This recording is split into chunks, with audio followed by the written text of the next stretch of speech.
Shark attack claims life of 16-year-old in Trelawney. Clarendon funeral home operator killed during fight with licensed firearm holder.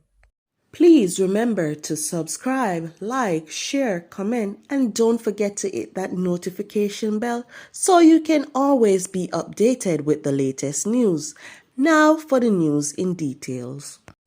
16-year-old William Knibb Memorial High School student Jamari Reed was suspectedly killed during a shark attack at sea while he was spearfishing off the coast in Falmouth, Trelawney on Monday afternoon. His family's worst fear were realized. His mutilated body, with head and hand missing, was fished from sea early Tuesday morning after he went missing Monday afternoon.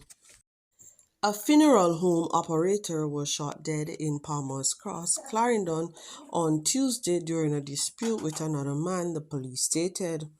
The deceased has been identified as 42-year-old Sherwin Williams, also known as Baba, of a Newtown address in Hayes in the parish.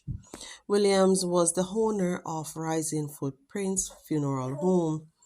The Hayes police stated that about 10:45 a.m., Williams and a man who is a licensed firearm holder got into an argument which became physical.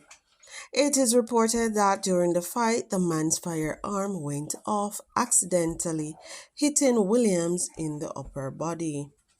Williams was taken to hospital where he was pronounced dead.